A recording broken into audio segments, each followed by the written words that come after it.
नमस्कार कक्षा 9 के विद्यार्थियों, आप सबका बहुत बहुत स्वागत है यूपी बोर्ड क्लासेस में, जहां पे आपको यूपी बोर्ड के सिलेबस के आधार पर वीडियो लेक्चर मिलते हैं। और आज हम दूसरा चैप्टर स्टार्ट करने वाले हैं, बहुपद। तो इस वीडियो में आप क्या पढ़ने वाले हैं? आप सबसे पहले पढ़ेंगे पद क्या होता है, बहुपद क्या होता है, उनके प्रकार कौन कौन से होते हैं, शून्य बहुपद क्या होता है, बहुपद की घात क्या होती है, शून्यांक बहुपद क्या होता है, और उसके बाद आप प्रश्नावली को भी समाप्त करेंगे इसी वीडियो के अंदर। तो चलिए शुरू करते हैं।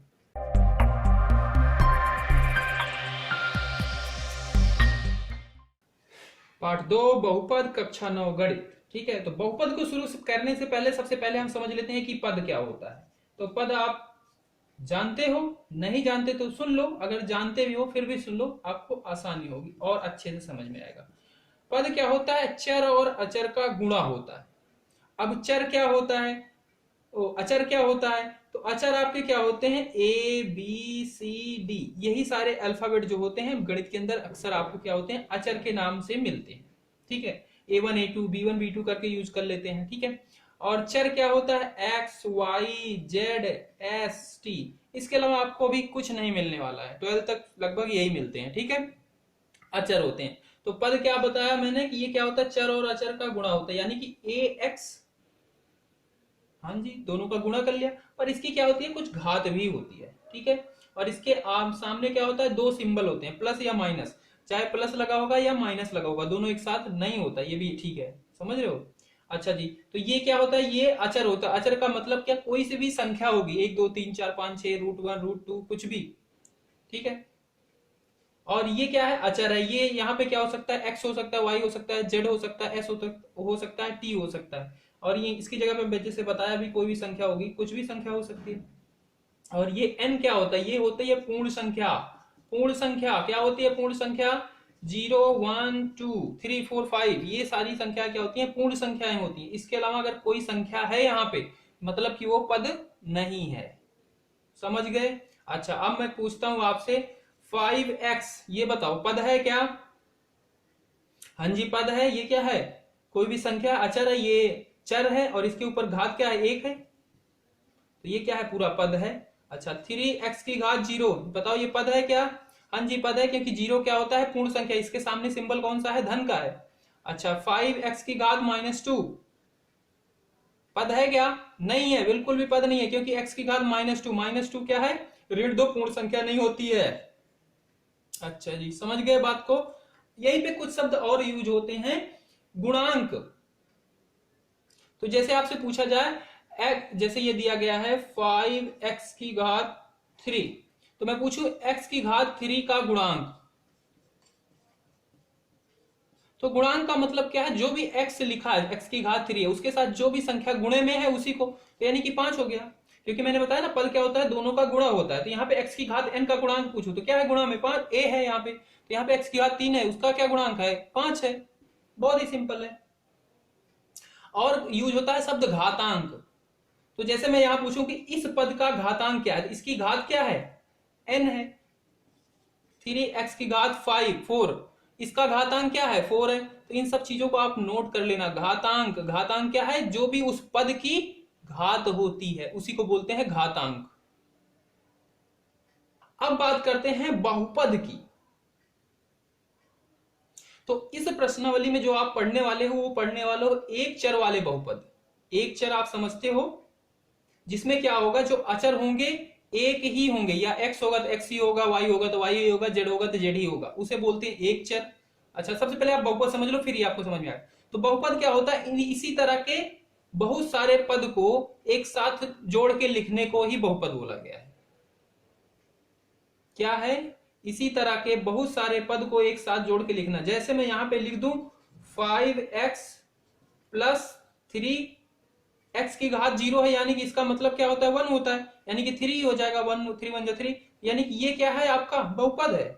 कई सारे पद को आप इसी तरीके से n नंबर ऑफ पद, बहुत सारे, उनको जोड़ के लिख दो तो वो क्या हो जाते हैं? बहुपद हो जाते हैं। अच्छा, मैं थोड़ा सा लिख देता हूं बहुपद का, और भी डीपली आपको समझाने के लिए।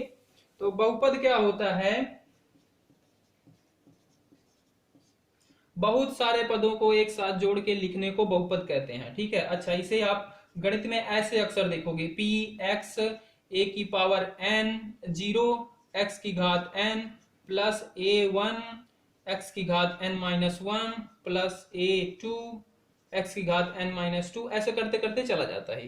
ठीक है, इसका क्या मतलब है कि जिसकी घात सबसे ज्यादा होती है उसे सबसे पहले लिखते हैं, फिर जिसकी कम, जिसकी कम, जिसकी कम, ऐसे इसी रूप में लिख देते हैं, तो उसी को बोला गया है बहुपद। पद होंगे, पद की जो सबसे बड़ी घात होती है उसे पहले लिखते हैं, फिर छोटी घात, फिर छोटी घात, फिर छोटी घात। बात क्लियर है? अच्छा जी। अच्छा, मैं कई सारे यहाँ पे पद जैसे लिख देता हूं। एक है मेरा 5x 3x 2y की पावर 1 x की पावर 4 इसकी पावर 3 6x की पावर 6। ठीक है, अब मैं यहाँ पे एक पद लिखता हूं बहुपद। ठीक है, इन x की घात को मिला के, x वाले चर वाले मिला के लिखता हूं, तो जिसकी सबसे बड़ी घात है उसे ही लिखेंगे सबसे पहले। ये ऑर्डर होता है लिखने का। अगर आप ऐसा नहीं लिखते तब भी वो सही ही होता है, पर क्या करते हैं इस रूप में ही लिखते हैं कि ताकि सबसे बड़ी घात जिसकी हो उसको सबसे पहले थे। ये क्या है, 6x की घात 6, सबसे बड़ी घात ये है। फिर x की घात 4 वाला लिखेंगे किसके रूप में, प्लस करके, और x की घात 3।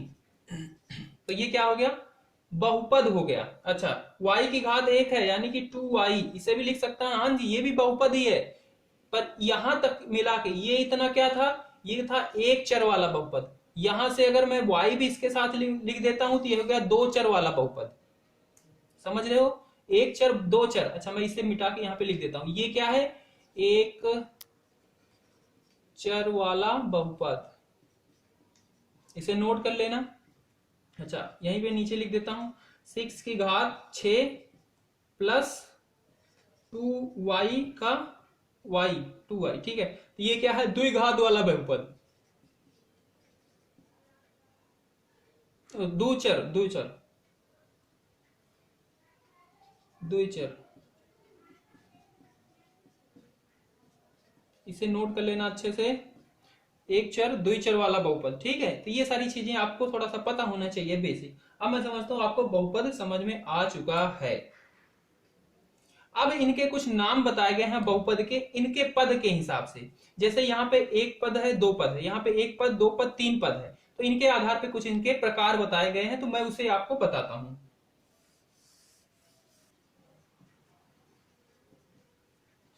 पदों के आधार पर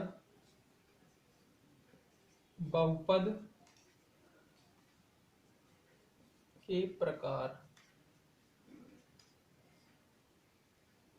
अगर एक पद है, ये लिखा है 5x की घात 3, तो इसे क्या बोलेंगे, एक पदी बहुपद है। बहुपद तो है, अगर एक ही पद लिखा है फिर भी वो बहुपद ही कहलाता है। ठीक है, पर वो किस प्रकार का है, एक पदी है। ठीक है, अच्छा जी, मान लो x की घात 4, 5x की घात 4 प्लस 3x लिखा, तो इसमें कितने पद हुए, एक दो, तो ये क्या होगा, द्विपदी बहुपद हो गया, द्विपदी बहुपद। ठीक है, अच्छा, तीन पदी के लिए भी ये हो जाता है, जैसे 5x घात 2 3x प्लस 1, तो यहाँ पे बोलोगे x है ही नहीं भैया, x है पर x की घात क्या है, 0 है, यानी कि वो 1 हो चुका, तो 1 1 जा 1 ही है, तो ये क्या है, त्रिपदी है।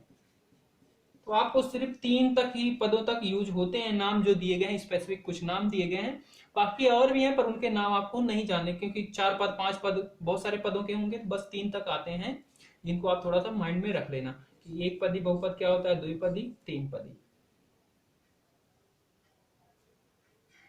अब हम बात करते हैं बहुपद की घात।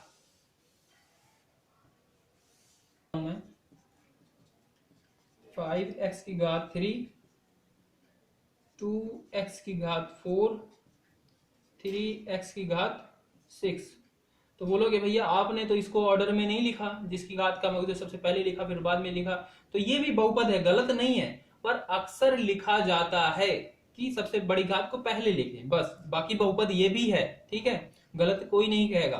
अच्छा, बहुपद की घात की बात करते हैं, तो बहुपद की घात क्या होती है, जो भी बहुपद दिया होगा उसमें हमें देखना होता है कौन से पद का घातांक सबसे ज्यादा है। ये क्या इस पद का घातांक है, ये क्या इस पद का घातांक है, ये इस पद का घातांक है, तो कौन से पद का घातांक सबसे ज्यादा है, तो इसका सबसे ज्यादा है घातांक, इसका क्या है 6 है, तो 6 क्या हो जाएगा, इस बहुपद की घात हो जाएगी, ये बहुपद की घात क्या हो गई 6। बस बहुत सिंपल है। ठीक है, अच्छा, एक पद और दिया गया, एक बहुपद और दिया गया है, यहाँ पे लिखता हूं 4x की घात 8 3x की घात 4 2x की घात 3, इसका बताओ बहुपद की घात। तो इसमें देखोगे किसकी सबसे ज्यादा घात है, इसकी 4, इसकी 3 है, इसकी क्या है 8 है, तो इसकी घात क्या हो गई 8 हो गई। ठीक है। अच्छा, बहुपद की घात के आधार पे भी बहुपद के प्रकार हैं।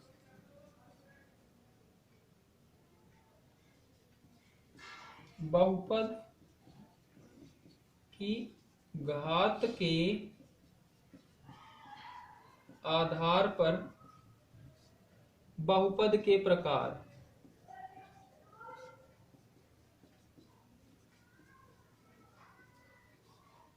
तो बहुपद की घात के आधार पर कैसे हैं, तो जैसे मान लो लिखा गया है 5x + 2, ठीक है। तो इसमें देखो घात क्या है,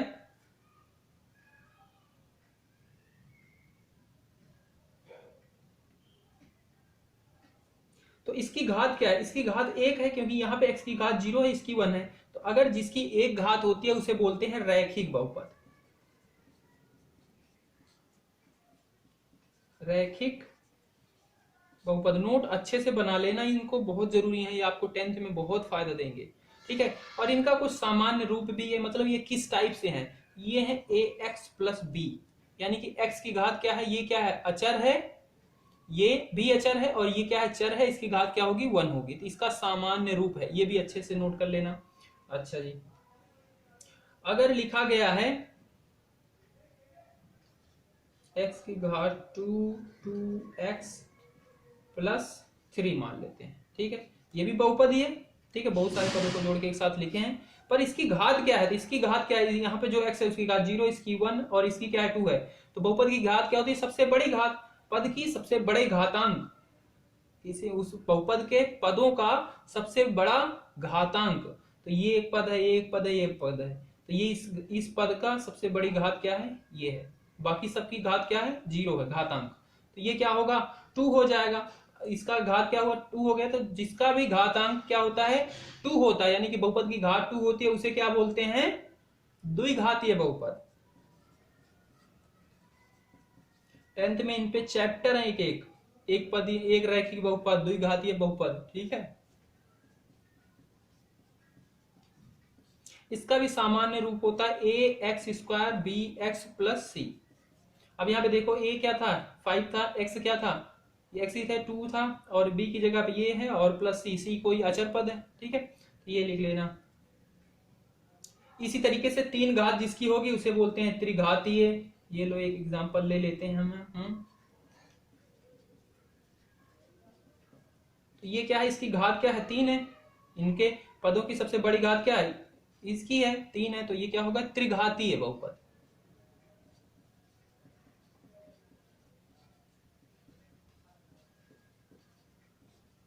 ठीक है, इसका भी सामान्य रूप होता है ax³ + bx² + cx + सामान्य रूप है।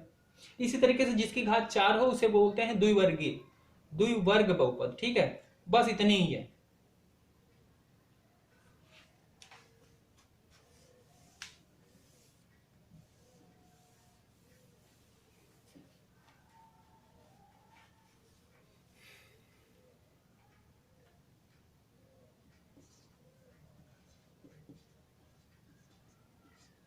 इसके बाद शून्य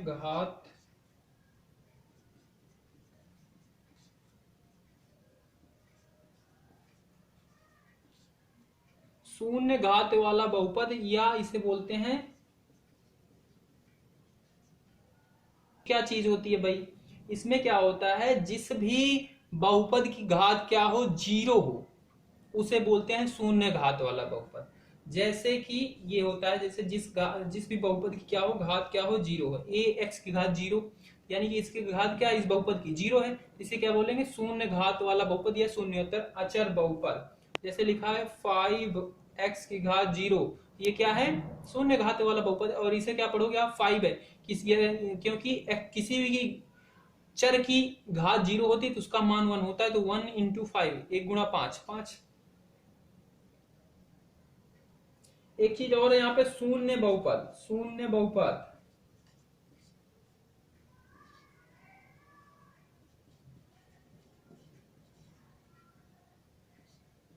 शून्य बहुपद क्या होता है?